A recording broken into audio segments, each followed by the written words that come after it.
ეს მაისური რომ დავინახე, მაშინვე წამოვეგე მარკეტინგულ ხრიკზე და ვიყიდე.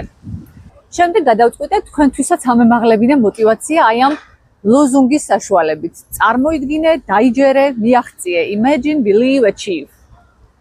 მაგრამ ინტერნეტ სივრცე სავსეა პოზიტიური ფსიქოლოგიის ლოზუნგებით. დაიჯერე და სამყარო ყველაფერს უხვად დაგაბერტყავს. იფიქრე პოზიტიურად და უარყავი ნეგატივი. შენ უბრალოდ ისურვე და დაიჯერე. დღესვე მოიქეცი ისე თითქოს ოცნება უკვე აგიხდა და ასე შემდეგ. რატომაც არა, ძალიან სასიამოვნო და მშვენიერი მოსასმენია. შემიძლია რომ აი ესე დავწვე ყოველ საღამოს და ვიოცნებო იმაზე რომ მე ვარ დანიის პრინცესა ან ლუქსემბურგის პრინცი. მაგრამ იცით რა ხდება? როდესაც გავა 6 თვე, 6 თვის განმავლობაში ყოველ საღამოს უწვევი და ვაკეთებ ვიზუალიზაციებს, აფირმაციებს, მე ვარ ლუქსემბურგის პრინცესა, მე ვარ დანიის პრინცი. დილა რომ თენდება და მაღვიძარა რომ მირეკავს და სამსახურში ვარ წასასვლელი, რაღაცნაირად რეალობა ეჯახება ილუზიას და ამან შეიძლება გამოიწვიოს ძალიან დიდი იმედგაცრუება. როგორც მინიმუმ იმედგაცრუება და მაქსიმუმ შეიძლება გამოიწვიოს შფოთვა, პანიკა და დეპრესია, რომ ლუქსემბურგის პრინცესას აიძულებენ სამსახურში ყოველად ყოფითი დავალებები შეასრულოს. რა თქმა უნდა, იოლი და სასიამოვნო მოსასმენია. აი ეს პოზიტიური ფსიქოლოგიის დევიზები, გაცილებით უფრო რთულია ის, რომ დააკვირდე საკუთარ ქცევებს, რაღაც შეცვალო შენს მოქმედებაში. სულ ოდნავ მაინც, თუნდაც ზედაპირულად გაერკვე ნეირობიოლოგიაში და გადახვიდე იმ არაკომფორტულ ზონაში, სადაც აფირმაციების და ვიზუალიზაციების გარდა საჭიროა ასევე შენი მოქმედება.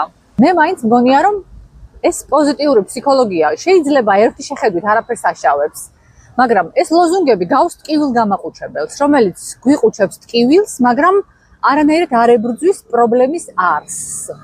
როგორც რაღაცნაირი მეტაფორა ეს დევიზები, რა თქმა უნდა, მშვენიერია, მაგრამ თუ ჩვენ ამას აღვიქვამთ როგორც აბსოლუტურ ჭეშმარიტებას, მაშინ შეიძლება საშიშიც კი გახდეს, რადგან როდესაც ადამიანი არსებულ რეალობაზე ჯიუტად ხუჭავს თვალს და ცხოვრობს მხოლოდ საკუთარ შექმნილ გარემოში და რეალობაში, წარმოსახვით გარემოში, ამან შეიძლება კოგნიტურ დისონანსამდე მიიყვანოს.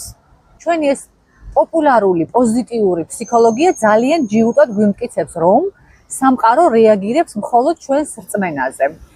ამან შეიძლება ვიღაცას გაუჩინოს ილუზია, რომ არანაირი მნიშვნელობა არ აქვს გარემო პირობებს, სოციალურ მდგომარეობებს, არც უბრალო შემთხვევითობებს.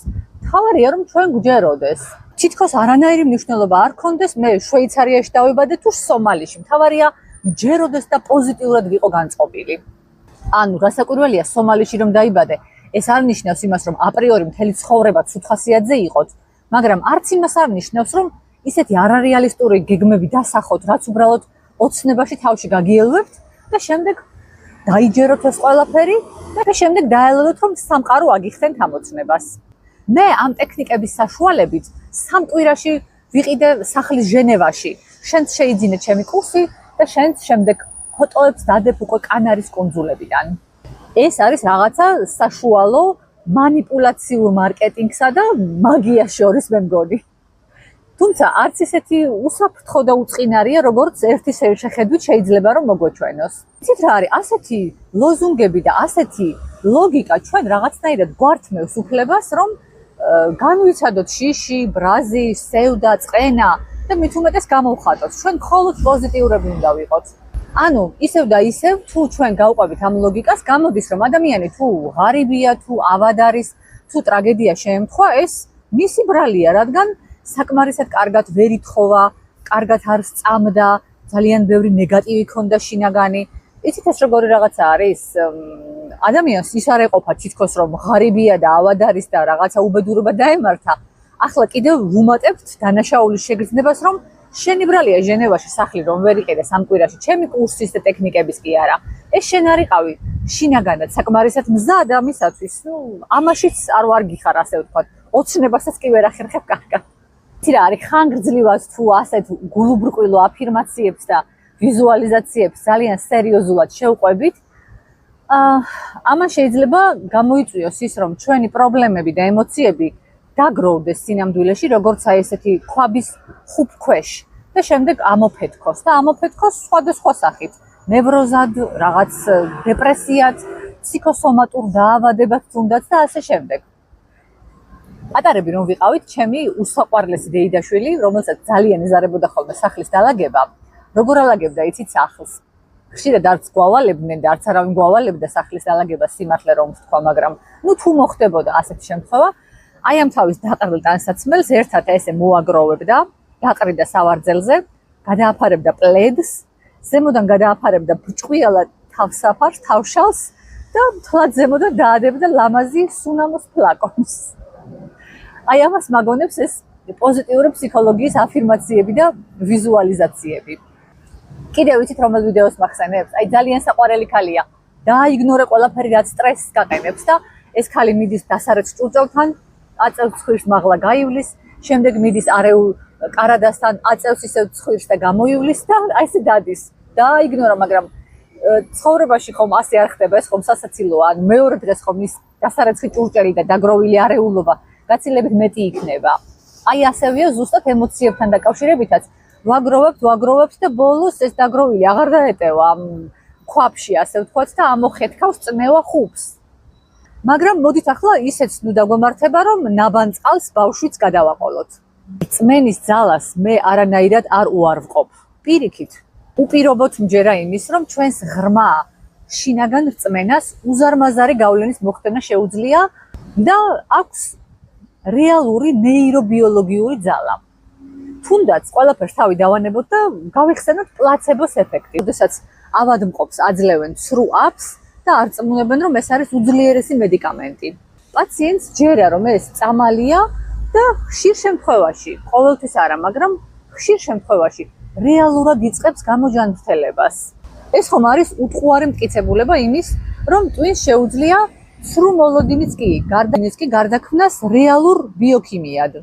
დიახ, ეს არის ბიოქიმია, რადგან როცა ადამიანს ჯერა რაღაცის ძალიან ღრმად უჯრედულ დონეზე, ასე ვთქვათ, ტვინი წყვეტს გადარჩენის რეჟიმში ყოფნას. მცირდება სტრესის ჰორმონები და იწყება აღდგენითი ქიმია. ეს არ არის მაგია, ეს არის ფსიქონეიროიმუნოლოგია. იცით რა არის განსხვავება ამ ცრუ პოზიტიურ ფსიქოლოგიას და ნამდვილ რეალურ რწმენას შორის, რომლამდეც მიგვიყვანს ჭეშმარიტი ფსიქოლოგია? ეს ცრუ პოზიტიური ფსიქოლოგიის დევიზები ჩვენ გვიქმნის რეალობისგან გაქცევის ილუზიას, ხოლო თუ რწმენა ნამდვილია, ის ჩვენ გვაძლევს რეალური ნაბიჯების გადადგმის და მოქმედების ძალას. ეს არის არსებითი განსხვავება. იცი რა არის? შენს ბიოლოგიას არ აინტერესებს შენი სკეპტიციზმი, შენ ახლა იტყვი, რომ ამ ფსიქოლოგებს თავის ვერაფერი გაუგიათ, მე რა უნდა ნიშველონ, ასე იტყვი თუ არ იტყვი, ამას მნიშვნელობა არ აქვს, იმიტომ რომ როცა შენ რაღაცა შეგეშინდება, როცა რაღაცა ტრამვა შეიძლება შეგემთხვეს ცხოვრებაში, შენი სისხლი ივსება კორტიზოლით, შენი გულის ცემა ჩქარდება, შენი იმუნური სისტემა ქვეითდება. ამ სიტუაციაში, როდესაც გამწარებული ხარ და პოზიტიური ფსიქოლოგია გეუბნებათ, რომ სწორად იოცნებე და ყველაფერი კარგად იქნება, თქვენი ძალით გაღიმებული სახე ვერ გარდაქმნის კორტიზოლს სეროტონინად და ამიტომ ეს აზრს მოკლებულია, ასე ვთქვათ. ფსიქოლოგიას არ შეუძლია, რომ შეაჩეროს ცხოვრების შტორმები, არ შეუძლია, რომ გააქროს უსამართლობა, არც შეუძლია, რომ აგარიდოს ტკივილი. ფსიქოლოგიის არსი არის ის, რომ როდესაც ტალღა დაგვარტყამს, თუ დაგვარტყამს და დიდი ალბათობით დაგვარტყამს, ჩვენი ცხოვრების ნავში ვისხდეთ უფრო მყარად, რომ პირველივე ტალღამ არ გადმოგვაგდოს ამ ნავიდან და არ გაგვანადგუროს. და ეს მიიღწევა საკუთარი თავის გაცნობით და საკუთარი ღირსებების და ნაკლოვანებების სრულყოფილად მიღებით. ამიტომ ახლა აი ამ ლოზუნგს imagine, believe, achieve შევხედოთ მეცნიერულად სწორი თვალით. Imagine, წარმოიდგინე, ეს არ არის მაგია, ეს არის მიზნის მკაფიოდ დანახვა, რადგან თუ არ იცი სადაპირებ წასვლას, მაშინ თუ ადგები სადღაც უაზროდ დაიწყებ ბოდიალს. შემდეგ საფეხურით დაიჯერე, believe. ჩვენ გვაქვს შინაგანი რწმენები, რომლებიც გვარწმუნებენ, რომ რაღაცის მიღწევა არ შეგვიძლია, ან რაღაცას არ ვიმსახურებთ. და აი ეს believe არის სწორედ აი ამგვარი შინაგანი რწმენების დემონტაჟი, ასე ვთქვათ. ეს არის საკუთარი თავის მიღება მთელი ჩვენი ნაკლოვანებებით ვუხთ. ეს ის რას ნიშნავს? როდესაც შენ იცნობ შენს თავს, შენს უნარებს, შენს შესაძლებლობებს, რეალურად აფასებ შენს გარემოს. ამ შემთხვევაში შენი დასახული მიზანიც და ოცნებაც არის რეალისტური. ანუ და როცა მიზანი არის რეალისტური და გამომდინარე ჩვენი შესაძლებლობებიდან და მოცემულობიდან, გარემო მოცემულობიდან, მაშინ ნაბიჯების გადადგმაც და დაჯერებაც იმისა, რომ ამ მიზანს მართლა მივაღწევთ, რა თქმა უნდა, გაცილებით რეალურია. ნახე, აქ ისევ ჩაერთვება ჩვენი ბიოქიმია, რადგან ჯანსაღი რწმენა და რეალური მიზნის დანახვა ააქტიურებს ჩვენი ტვინის იმ ნაწილებს, რომელიც ჩვენ გვეხმარება, რომ იმპულსებს კი არ გავყვეთ, არამედ გადავდგათ სტრატეგიული, დაგეგმილი ნაბიჯები. საკუთარი თავის მიღება და რწმენა ზრდის სეროტონინის დონეს. სეროტონინის ამაღლებული დონე აძლიერებს ჩვენს შინაგან სიმშვიდეს, საკუთარი თავის პატივისცემას. აი, ზუსტად ისე ხდება, როგორც შერეკილებშია. ბიძია ბაბუა რომ ერთაოს უხსნის. სიყვარულია მშობელი ოცნებისა. ოცნება აღვიძებს კაცთა მოდგმის მთლემარე გონებას. გონება აღძრავს ქმედებას mc კვადრატ f ფუძე მინუს რაღაც უსასრულობია. მიდით ერთაოს და ბოლოს ნახეთ როგორ ამთავრებს ბიძია ბაბუა ქრისტეფორე მგალობლიშვილი. მიდით ერთაოს, ანუ კი არ წამოწო ერთაოს და აფირმაციებს და ვიზუალიზაციებს კი არ მიჰყო ხელი. მიდი, იმოძრავე, გათხარე, წერე ფორმულები კედელზე.